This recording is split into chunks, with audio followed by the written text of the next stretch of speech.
মে মাসে সবচেয়ে বড় যে পরিবর্তনটা লক্ষ্য করা যাচ্ছে তা হলো রাহু কেতুর ঘর পরিবর্তন। অর্থাৎ এই 18 তারিখে কেতু কন্যার ঘর ছেড়ে সিংহতে চলে যাচ্ছে, অন্যদিকে রাহু মিনের ঘর থেকে কুম্ভে চলে যাচ্ছে। তো মাসের অর্ধেক পার হওয়ার পরে এরকম ঘটনা ঘটছে, 18 তারিখে এরকম ঘটনা ঘটছে।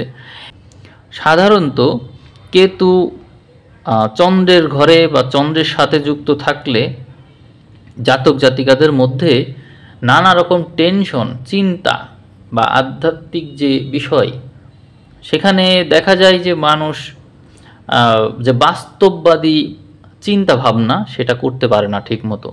তাদের ভিতরে সবসময় একটা উদাসীনতা চলে আসে। কেতু এখান থেকে সরে যাচ্ছে, ফলে জাতক জাতিকারা একটু হাঁপ ছেড়ে বাঁচলো, এমনটাই বলতে হচ্ছে।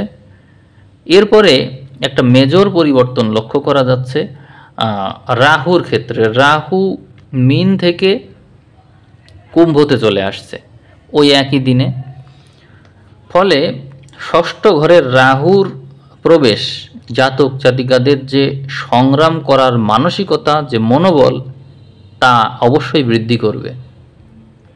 এদিকে বৃহস্পতিকেও দেখা যাচ্ছে ঘর পরিবর্তন করতে। বৃহস্পতি এতদিন বৃষতে ছিল, সেখান থেকে মিথুনে চলে যাচ্ছে। ফলে জাতক জাতিকারা এখান থেকেও একটা পরিবর্তন পাচ্ছে। তো মিথুন যেহেতু কন্যার দশম ঘর, বৃহস্পতি রাজযোগকারী গ্রহ, তার মানে এই মাসেই জাতক জাতিকারা একটা ভালো ফল আশা করতে পারে। অর্থাৎ মাসের মাঝামাঝি সময়ে বৃহস্পতি যখন এখানে প্রবেশ করবে এই মিথুনে কর্মঘরে, তখন একটা ভালো ফল জাতক জাতিকারা পাচ্ছে। অলরেডি এই বৃহস্পতি নবমে রয়েছে, ভাগ্যগতভাবে যথেষ্ট শুভ ফল প্রদান করার চেষ্টা করেছে, এবং এই বৃহস্পতি দশম ঘরে চলে যাওয়ার কারণে সেখানেও অনেক ভালো ফল দিতে পারছে। তার মানে বৃহস্পতির শুভ অবস্থান তৈরি হচ্ছে, কেতু কন্যা থেকে সরে যাওয়ার কারণে শুভ অবস্থা তৈরি হলো, রাহু যে সপ্তম ঘরে ছিল সেখান থেকে সরে গিয়ে কুম্ভতে অবস্থান করার কারণে সেখানেও শুভ ফল তৈরি হলো। এরপরে রবির কথা বলবো। রবি কি করছে?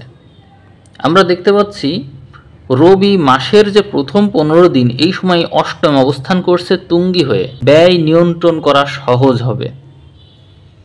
এদিকে কন্যার মূল অধিপতি যে বুধ, সে সপ্তমে থাকলে নানা রকমের রোগ ব্যাধি ঘটাচ্ছে, অর্থাৎ চর্মরোগ হওয়া, স্নায়বিক সমস্যায় পড়া, তারপরে জ্ঞানে গুণে যারা বড় তাদের কাছ থেকে শাসন পাওয়া, তারপরে দুঃখ কষ্ট পেয়ে ম্যাচুরিটি অর্জন করা, এরকম বিষয় কিন্তু তৈরি হচ্ছে।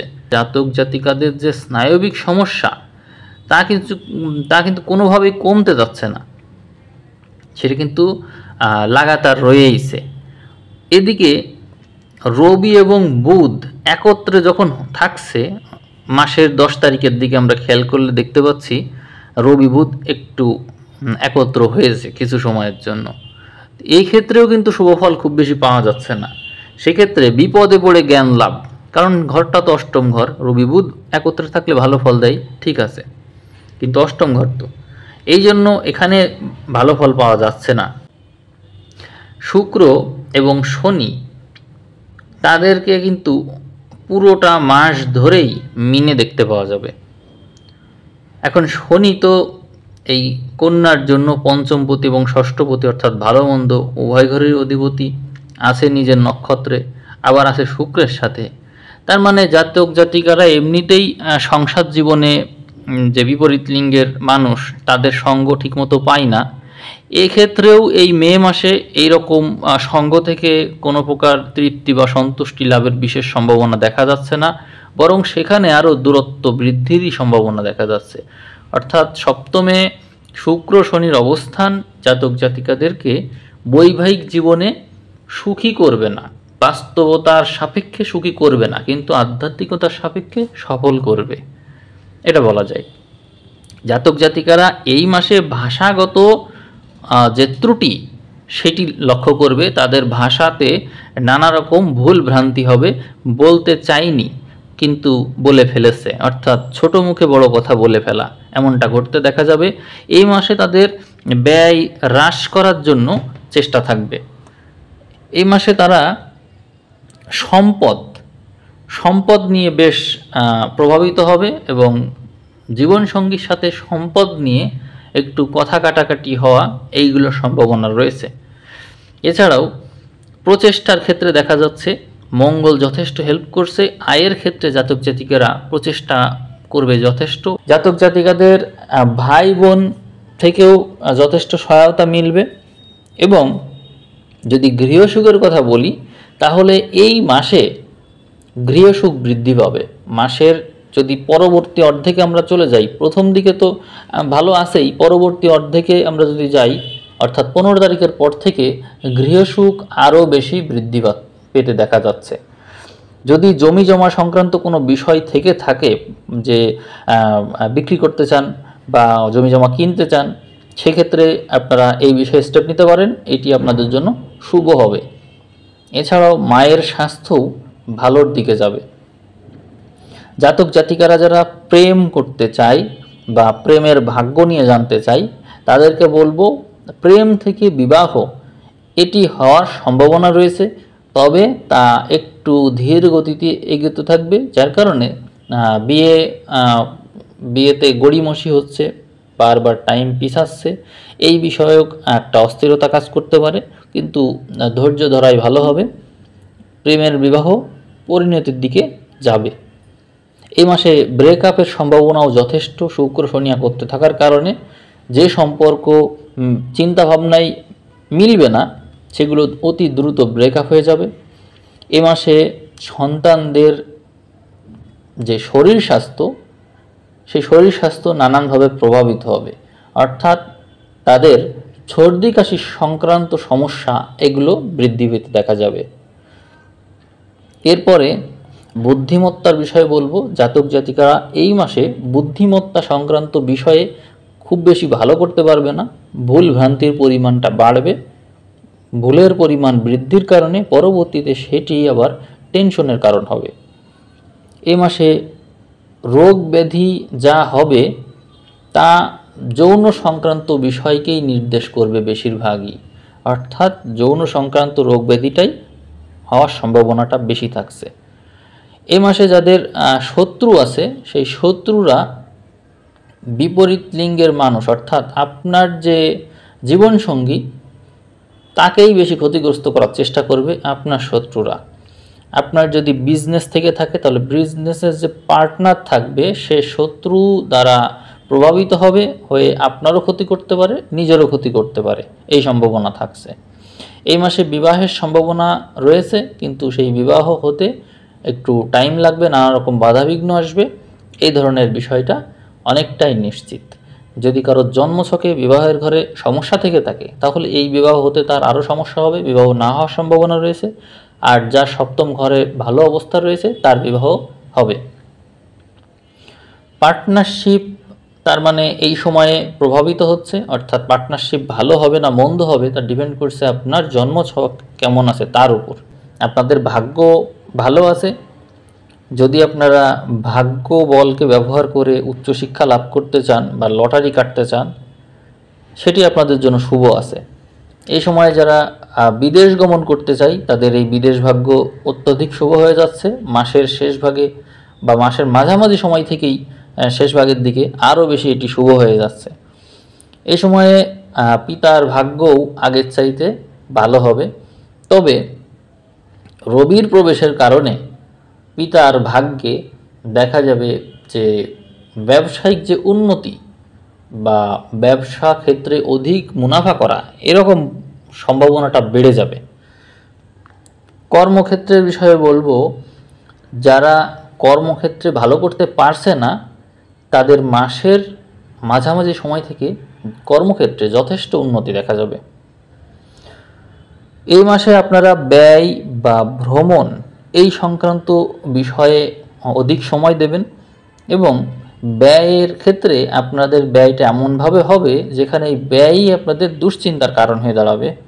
আপনাদের এই মাসে যথেষ্ট আধ্যাত্মিক উন্নতি রয়েছে, বিদেশ ভ্রমণ রয়েছে, তবে সেই বিদেশ ভ্রমণ নিয়ে আপনার ভিতরে যথেষ্ট দুশ্চিন্তা কাজ করবে। বিদেশে যাওয়া ঠিক হবে কি না, যেতে ইচ্ছা করছে না, বা গেলে ফেরত আসবো কী করে, বা সেখানে গিয়ে কি করব, এরকম নানান টেনশন দুশ্চিন্তা কাজ করবে বিদেশ সংক্রান্ত বিষয় নিয়ে। ভ্রমণও আপনাকে টেনশনে রাখবে। সন্তান জন্মদানের জন্য এই মাস শুভ কি না? সন্তান জন্মদান একটি প্রাকৃতিক বিষয়, তো এই সন্তান এই সময় এমনিতেই হবে।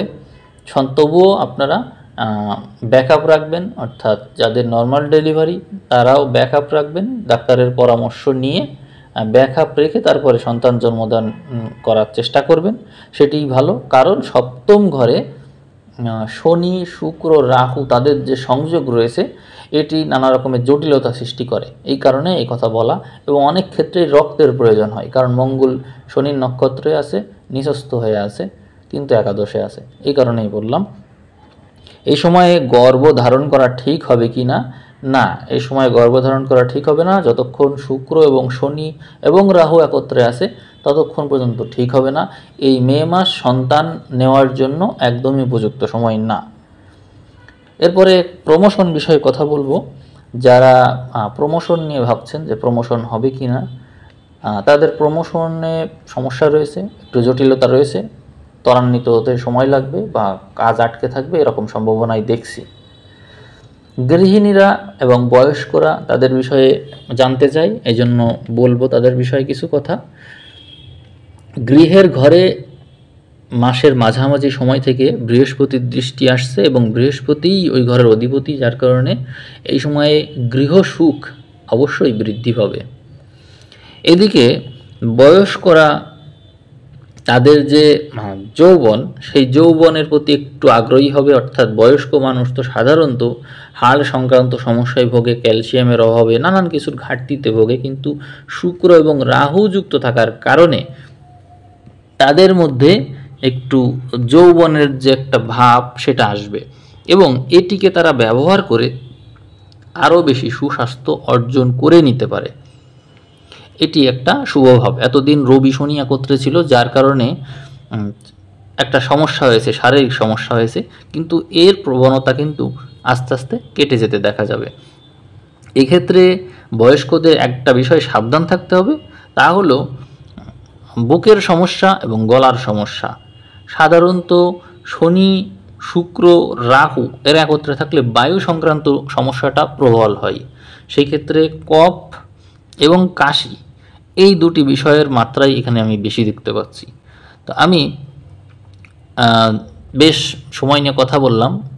আপনাদের এই ভিডিওতে যে স্ক্রিনে যা ব্যবহার করা হয়েছে আমি জানি এগুলো আপনাদের চোখের সমস্যা করছে, তবুও আমার মন চাইলো, ভালো লাগলো, তাই দিলাম। তা আপনাদের কোনো বিষয় বাদ পড়েছে কি না আমি জানি না।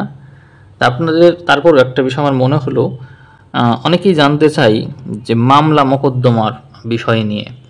দেখুন, মামলা মোকদ্দমা ষষ্ঠ ঘরের অধিপতি শনি, সে সপ্তমে প্রবেশ করেছে, যার কারণে এই মামলা মোকদ্দমা আপনাকে যথেষ্ট ভোগাতে পারে। এবং সেখানে ওই বিষয়টা যদি আপনার জীবন সঙ্গীর সাথে হয়ে থাকে, অর্থাৎ আপনার যে লাইফ পার্টনার, সে যদি আপনার সাথে এই বিষয় নিয়ে দ্বন্দ্ব করে, বুঝতে পেরেছেন কি না, মামলা মোকদ্দমায় আপনার সাথেই, আপনার যে লাইফ পার্টনার তারই মামলা চলছে, সেই ক্ষেত্রে আপনার হেরে যাওয়ার প্রবণতাটা বেশি থাকলো। অন্যদিকে যদি আপনার কোনো পার্টনার হয়ে থাকে, বিজনেস পার্টনার, তার সাথেও যদি আপনার এই মামলা মোকদ্দমা হয়ে থাকে, তাহলেও আপনার হেরে যাওয়ার প্রবণতাটা বেশি থাকলো। অর্থাৎ এই বিষয়টাকে দীর্ঘায়িত করাই আপনার জন্য শুভ হবে। যতক্ষণ পর্যন্ত বুধ এখান থেকে না সরছে ততক্ষণ পর্যন্ত এর শুভ ফল দেখা যাচ্ছে না। অর্থাৎ আপনাকে মাসের অন্তত 25 তারিখ পর্যন্ত অপেক্ষা করতে হবে। 25 তারিখের পর থেকে আপনার এই বিষয়টা শুভ, আস্তে আস্তে শুভ হয়ে যাচ্ছে। তার মানে মামলা মোকদ্দমার বিষয়ে 25 তারিখের পর থেকে আপনার শুভ ফল প্রাপ্তি ঘটবে। এই মে মাসটি চিত্রা নক্ষত্রের জন্য খুব বেশি ভালো নয়। পুরো মাসের ভিতরে বিশেষ কোনো শুভ দিন আমি খুঁজে পাইনি। এজন্য আমি চিত্রা নক্ষত্রের জাতক জাতিকাদেরকে সাবধানে এই মাসটি পার করতে বলবো। আজকের রাশিফল এখানেই শেষ করব। সবাই ভালো থাকবেন। ধন্যবাদ।